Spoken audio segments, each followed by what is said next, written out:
Bangkok. La chaleur écrase l'air, les ventilateurs du stade brassent plus de poussière que de fraîcheur, et l'odeur de camper colle aux narines. Dans le vacarme des klaxons, un ring trône au centre du Raja Amern Stadium, sanctuaire du Muay Thai. Les parieurs s'agitent, les mains volent, les billets changent de propriétaire à chaque échange. Ce soir-là, le champion local est sûr de lui. En face, un Français. La peau marquée par l'encre, le regard tranquille, pas de garde haute, pas de crispation, les bras pendants, les épaules roulent lentement, il sourit. Pour un œil non averti, c'est de la provocation. Pour un connaisseur, c'est un piège. Jean-Charles Skarbowski ne joue pas au dur. Il impose son rythme. Chaque micro-mouvement, chaque respiration est calculée pour brouiller les repères de l'adversaire. Dans un pays où le Muay Thai n'est pas un sport mais une institution, où les étrangers sont tolérés mais rarement vénérés, Skarbowski a fait ce qu'aucun autre pharaon n'avait osé. S'inviter à la table des maîtres, et battre certains des meilleurs. Classé numéro 1 au Raja, respecté jusque dans les camps les plus fermés, il a brisé les codes tout en restant profondément ancré dans la tradition du Muay Thai. Mais Jean-Charles, ce n'est pas seulement un palmarès. C'est un style à part, à la frontière entre l'art et la guerre. Un mélange de relâchement félin, de feintes à peine perceptibles et d'explosions soudaines qui coupent le souffle. Une boxe où le mental est aussi une arme tranchante que les coudes. Alors comment un gamin venu de France a-t-il pu imposer son rythme et sa loi au cœur du royaume du Muay Thai? Comment a-t-il bâti un style à la fois déroutant pour les novices et fascinant pour les puristes? Aujourd'hui on entre dans la tête de Jean-Charles Skarbowski. Jean-Charles Skarbowski, né le 10 mars 1975 dans le 18e arrondissement de Paris.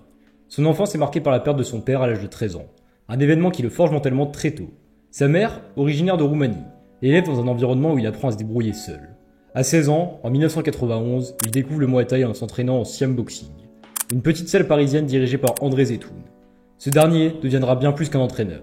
Il deviendra un mentor, un repère, celui qui posera les bases techniques et mentales de sa carrière. À l'époque, le Muay Thai est encore marginal en France. Pratiqué dans quelques clubs où l'on transpire plus qu'on ne parle et où chaque séance est un mélange d'apprentissage et de tests physiques. Février 1992. À seulement 17 ans, Skarbowski monte pour la première fois sur un ring en compétition officiellement à Saint-Maur. Il remporte ce combat au point. Dès le départ, on remarque chez lui un relâchement inhabituel, une aisance à gérer la distance et à trouver des ouvertures. En 1993, à 18 ans, il part pour la première fois en Thaïlande, pays d'origine de la discipline.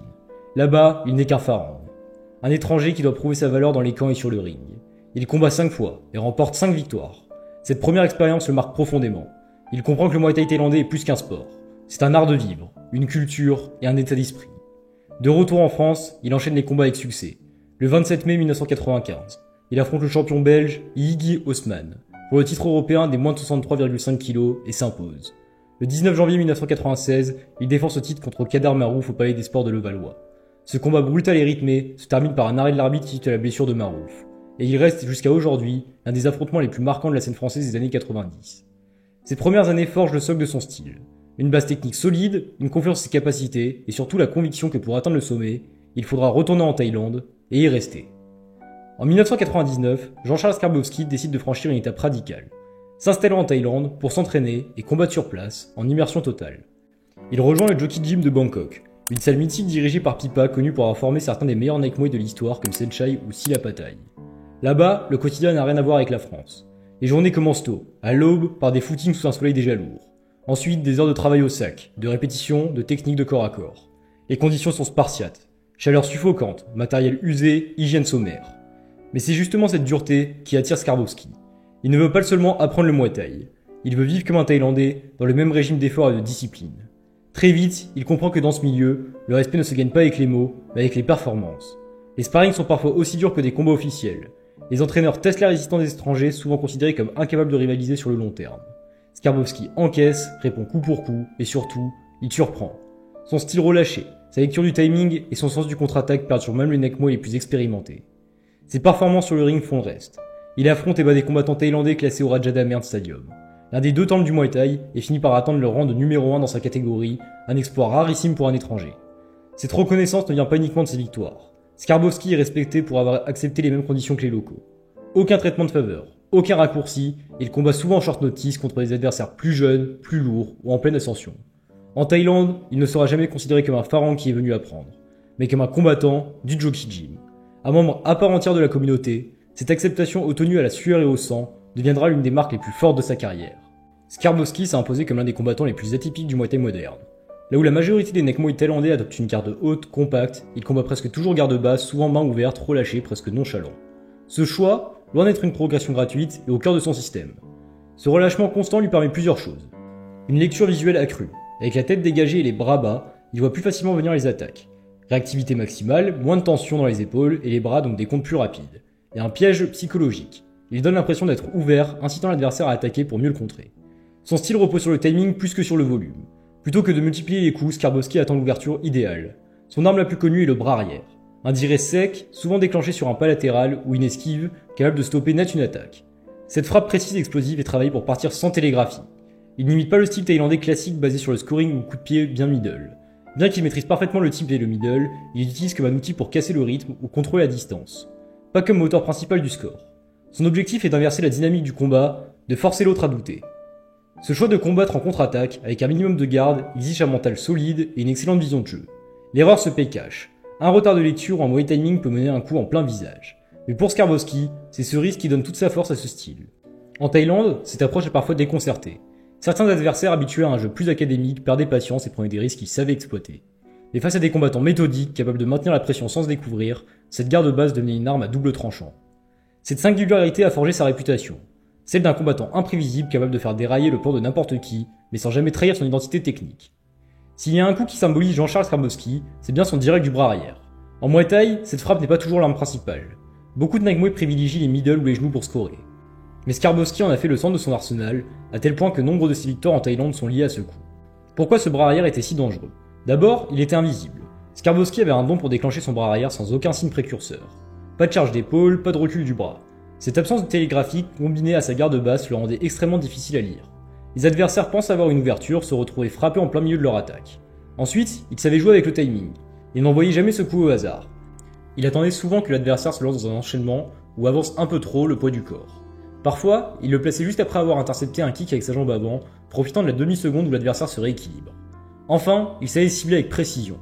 Ce n'était pas toujours un coup pour mettre KO net, même s'il en a signé plusieurs ainsi, mais plutôt pour casser la dynamique adverse, tousser au visage ou à la tempe, l'adversaire ralentissait, hésitait, et c'est à ce moment-là que Skarbowski prenait l'ascendant. Les variations et contexte. Le direct pur, déclenché sur une ouverture nette en avançant légèrement le pied arrière. En contre-attaque, après une esquive de buste ou un pas de retrait, il relançait immédiatement. En fin de type, amorce d'un coup de pied avant qui se transforme en bras arrière surprenant totalement l'adversaire. Enchaîné, parfois suivi d'un crochet court ou d'un middle kick pour maintenir la pression. En Thaïlande, plusieurs Nagmoe réputés pour leur solidité ont été envoyés au tapis par ce coup. Les commentateurs locaux soulignaient que c'était rare de voir un Farang battre des champions thaïlandais avec une arme aussi occidentale dans sa construction, mais aussi taille dans son timing. Le bras arrière n'était pas qu'une technique pour Skarbowski, c'était son identité. Un coup simple, épuré, mais porté à un niveau d'excellence qui a marqué toute une génération. Jean-Charles n'était pas seulement un technicien. Il était aussi un maître dans l'art de déstabiliser mentalement ses adversaires. En Thaïlande comme en France, beaucoup de combattants se préparaient à affronter un Farang classique, avec un style prévisible, mais découvraient sur le ring un combattant imprévisible, presque insaisissable. Skarbowski ne se contentait pas de combattre.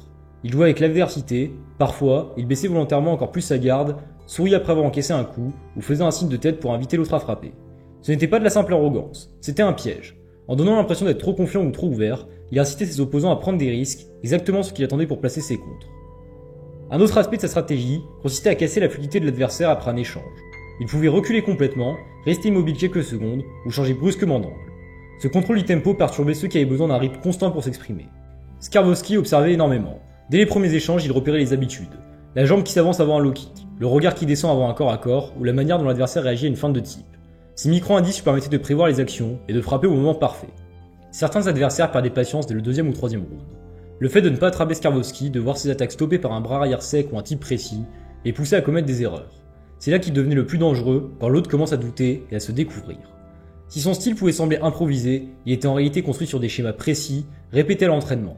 Les provocations, les pauses, les changements de rythme, tout avait une logique, un but, amener les adversaires exactement là où ils voulaient. En combinant cette dimension psychologique à ses qualités techniques, Skarbowski a fait de nombreux combats, bien plus qu'un affrontement physique. C'était un duel d'esprit, et souvent, il sortait vainqueur avant même la fin du dernier round. Si le bras arrière était sa signature, Skarbowski ne se limitait pas à une seule arme. Son style s'appuyait aussi sur un arsenal secondaire, précis, utilisé pour préparer ses attaques principales ou contrôler le combat. Tout d'abord, le type. Skarbowski avait un type, coup de pied poussé, sec et direct, surtout avec la jambe avant. Ce n'était pas un type de repoussoir, pour simplement créer de la distance. Il l'utilisait comme une pique, visant le plexus ou le ventre pour couper net la marche en avant de l'adversaire. Placé au bon moment, ce type stoppait l'attaque, cassait le rythme et offrait à Skarbowski l'espace nécessaire pour reprendre l'initiative. Même si le medial kick n'était pas le cœur de son style, il savait s'en servir efficacement. en particulier en contre. Après avoir absorbé ou esquivé un coup, il déclenchait un middle fouetté vers les côtes ou les bras adverses, histoire de rappeler qu'il maîtrisait les fondamentaux thaïlandais. Ses coups, bien placés, pouvaient aussi entamer la garde et fatiguer sur la durée. Skarbowski n'entrait pas souvent en clinch par choix, mais lorsqu'il y était contraint, il savait se montrer dangereux. Ses coups de court en sortie de corps à corps pouvaient surprendre, et il utilisait surtout le clinch pour immobiliser, ralentir et user l'adversaire. En Thaïlande, tenir physiquement face à des clinchers aguerris était déjà un signe de respect. Ses coudes n'étaient pas envoyés en rafale, mais placés comme des touches chirurgicales.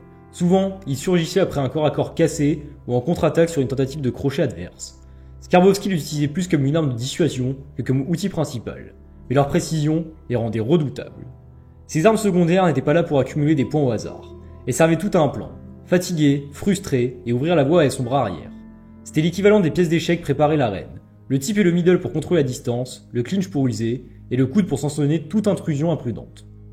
La carrière de Jean-Charles est marquée par plusieurs affrontements devenus emblématiques, non seulement pour leur intensité, mais aussi pour ce qu'il révèle de son style. Kaino Razing, affronter un champion du Lumpini dans son propre pays est l'une des épreuves les plus difficiles pour un combattant étranger. Contre Kaino Razing, Skarbowski a prouvé qu'il pouvait rivaliser avec l'élite thaïlandaise. Le combat a été âpre, technique et marqué par ses contrôles précis au bras arrière. Même s'il ne l'emportera pas, cette performance lui valut un immense respect dans le milieu. Boakao Bonchamek. Boakao, déjà une star en devenir, représentait une épreuve physique et mentale. Ce combat montra les limites du style Skarbowski face à un adversaire méthodique, explosif et capable de maintenir une pression sans se découvrir. Skarbowski trouvera quelques ouvertures, mais le rythme imposé par Boakao l'empêcha de contrôler le tempo comme il le faisait habituellement. John Wayne Parr. Avec Parr, le respect était mutuel. Les deux hommes partageaient un style offensif mais intelligent. Ce combat fut un mélange de techniques occidentales et thaï, avec de longues phases en type et en bras arrière. Les échanges étaient plus tactiques que brutaux, et Skarbowski montra toute sa capacité à alterner entre provocation et efficacité. Ces combats, qu'ils soient des victoires ou des défaites, ont un point commun. Skarbowski y impose toujours sa personnalité. Même face à des adversaires plus puissants ou plus rapides, il reste fidèle à son approche. Lire, provoquer, contrer. Ce n'est pas qu'un combattant qui s'adapte au sens de changer son style, mais qui adapte le combat à son style. Pour beaucoup, Jean-Charles n'est pas seulement un champion français. Il est l'un des rares pharangues à avoir été véritablement adopté par le Muay Thai thaïlandais. Dans les années 90 et 2000, combattre au Lumpini ou au Raja n'était pas simplement une question de talent. C'était une immersion dans un univers codifié, avec ses traditions, ses réseaux et ses champions invincibles à domicile. Skarbowski n'arrive pas en Thaïlande comme un touriste combattant un ou deux combats pour l'expérience. Il vit là-bas de longues périodes, s'entraîne dans les mêmes conditions que les Naik Muay locaux, dort dans les camps, partage les repas et la discipline quotidienne. Cette immersion lui vaut un respect particulier. Il ne se contente pas d'apprendre la technique, il adopte la mentalité.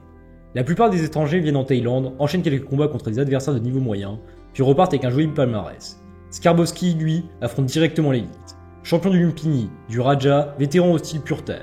Et il en bat plusieurs, souvent dans des conditions défavorables, arbitrage local, scoring différent, adaptation à la chaleur et au rythme de combat thaï. En Thaïlande, le Muay Thai n'est pas seulement une question d'efficacité mais aussi de style. Les spectateurs aiment l'élégance, le contrôle, la maîtrise de la distance. Skarbowski avec sa garde basse, son timing et ses provocations sort du lot. Il ne cherche pas à copier les Thaïs, mais à intégrer leur code à son propre style, ce qui le rend unique. Hors des combats, Skarbowski est apprécié pour sa personnalité, respectueux envers les entraîneurs et les traditions, mais capable de présenter et de créer des liens sincères. Cette double facette, le combattant provocateur sur le ring et l'homme chaleureux en dehors, contribue à sa popularité. En Thaïlande, il n'est pas seulement vu comme l'un des meilleurs étrangers, il est considéré comme un ambassadeur du Muay Thai.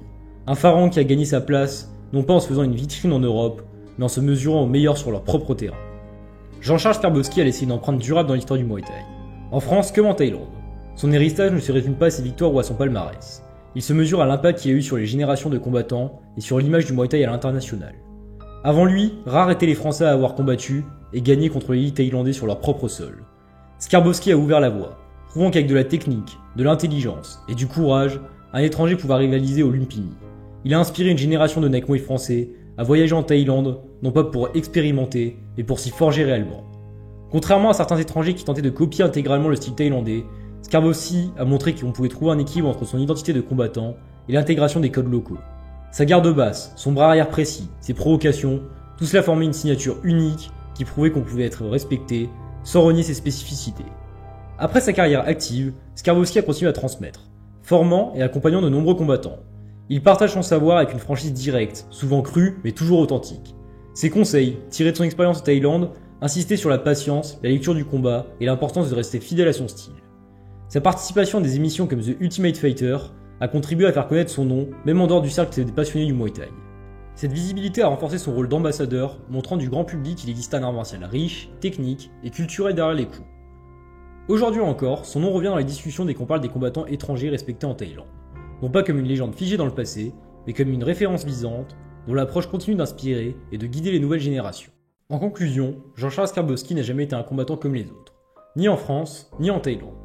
Dans un sport où l'on vous juge autant sur vos victoires que votre manière de combattre, il a construit une identité claire, celle d'un technicien imprévisible capable de faire douter les meilleurs et d'un homme prêt à se confronter aux plus grands sur leur propre terrain. Son parcours est une démonstration qu'il n'existe pas une seule façon de briller dans le Muay Thai. Certains bâtissent leur légende sur un palmarès impeccable, d'autres sur une série de titres. Skarbowski, lui, a bâti la sienne sur le respect gagné. Respect des Thaïlandais, respect des adversaires, respect des spectateurs. Un respect forgé dans la sueur, la douleur et le courage. Il a prouvé qu'un étranger pouvait s'intégrer pleinement à l'univers ultra compétitif des rings de Bangkok. Non pas en cherchant à tout copier, mais en restant fidèle à son style et à sa personnalité.